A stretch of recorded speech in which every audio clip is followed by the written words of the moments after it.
Come, Isaiah, and see her, for in her the prophecies, the types and the mysteries of the Son have been fulfilled.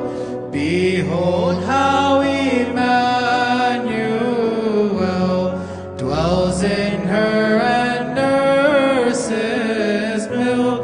Behold him and sing praises, rejoicing with the prophets.